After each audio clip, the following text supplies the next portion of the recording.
Prime Minister Narendra Modi will embark on the third leg of his five-nation tour as he travels to Gothenburg, Sweden on Sunday at the invitation of Swedish Prime Minister Ulf Kristersson.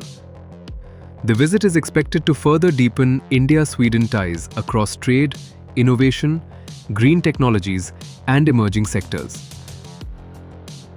During the visit, Prime Minister Modi will hold bilateral talks with Prime Minister Kristersson to review the full spectrum of India-Sweden relations and identify new opportunities for cooperation in key sectors.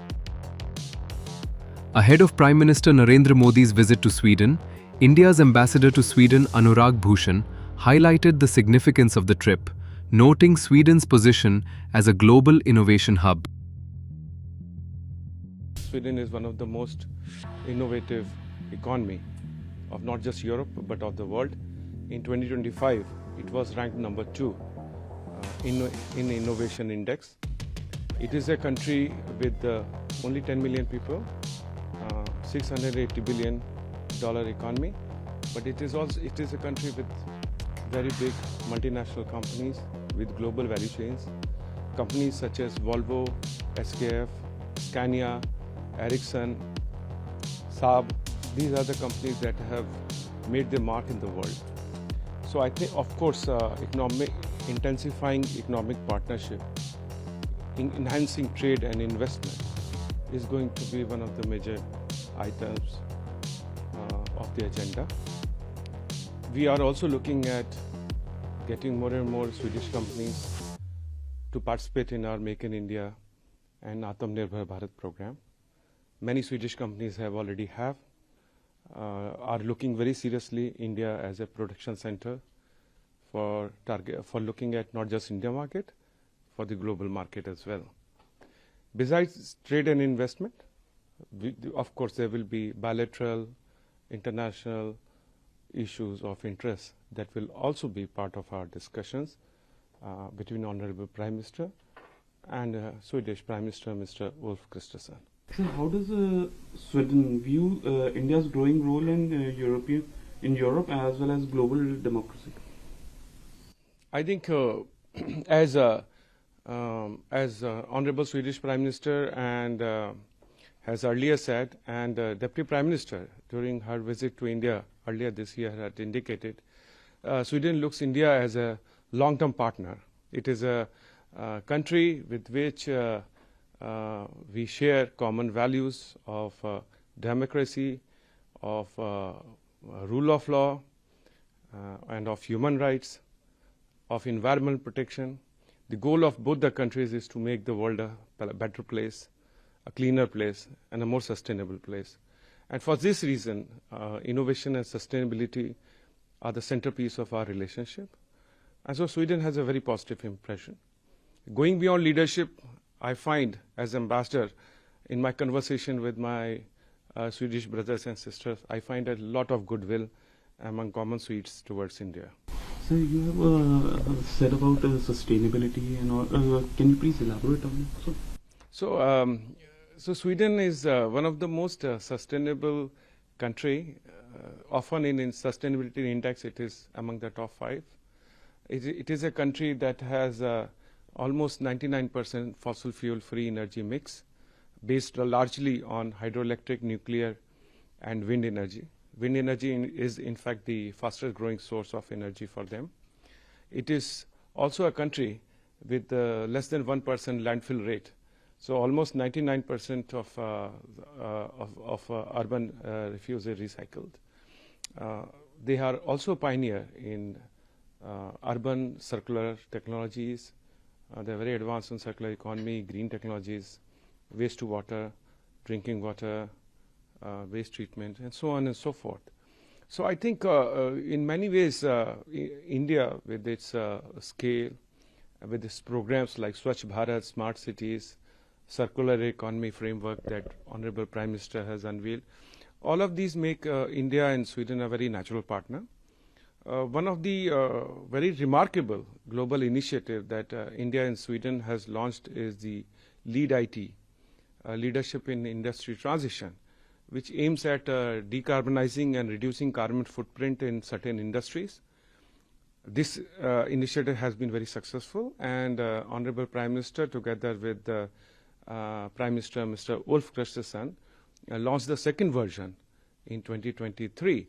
And now we are coming to the end of this program, and it has been very successful. As I said, there are 50 organizations that are now part of LEAD IT, including 18 countries. This is a leadership initiative now recognized by United Nations as well. So I think these are some of the very good examples that India and Sweden has set to make a more cleaner, more healthier, and more sustainable planet. So my next question is to you. Can this visit bring fresh Sweden investments to India? So before going into future, let me outline the present scenario of India-Sweden economic partnership. We have almost 300 Swedish companies present in India. They provide direct employment to 4.5 lakh people, and many, many more indirectly. These are companies that are involved in advanced manufacturing, technology, life sciences, and so areas which are very important to India. On the other hand, we are also seeing a lot of Indian companies that are setting up their bases in Sweden. We are now having 75 companies, and some of these companies have not only expanded their operations, but have also made substantive investments. So all in all, I think the scenario is very optimistic. Our trade is growing at 17% per annum, which is very good. But looking forward, what I find is there is a lot more enthusiasm, and we shouldn't be surprised that the next 5 years of our economic partnership are remarkably different than our past is, especially with India-European Union Free Trade Agreement, and also our free trade agreement we have signed with EFTA countries and UK.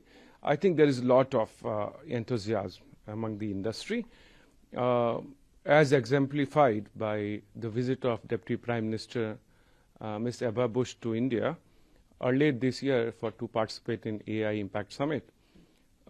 Sweden, for a small country like Sweden, they actually mounted the second largest delegation of 80 CEOs to India, spanning companies such as Ericsson, Saab, and all that, to new startups also.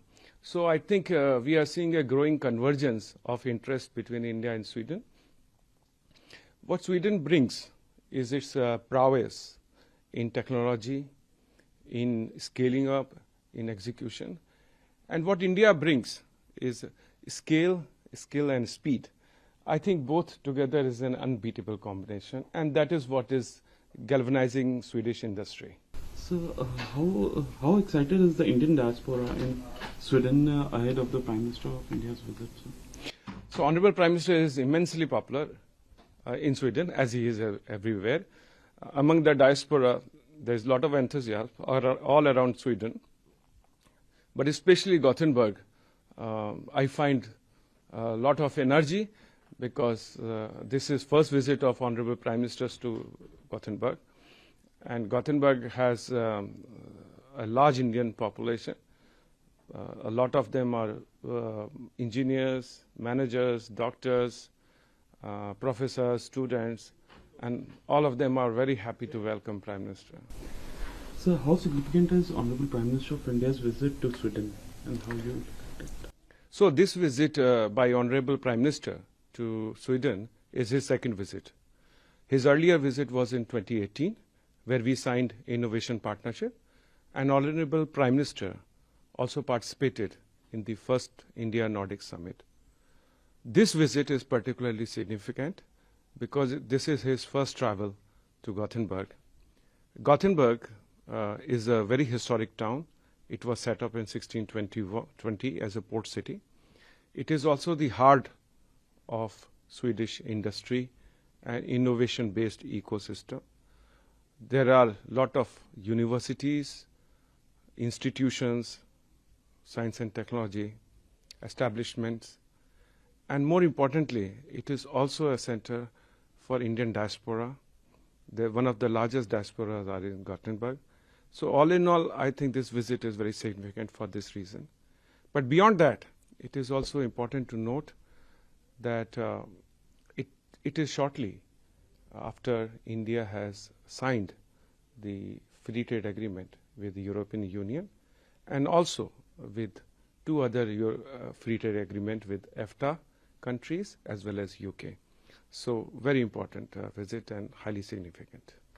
As a Honorable Prime Minister coming to Sweden, so how are his engagement? What is his schedule? So?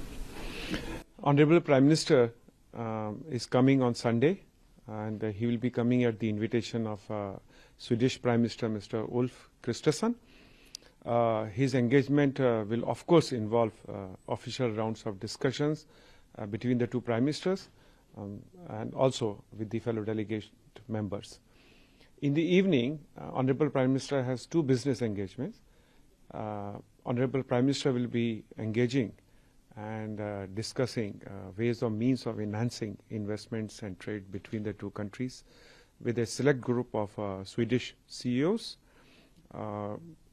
Apart from that, there is also an engagement planned by European Roundtable of Industries, which is a group of 60 top CEOs of Europe.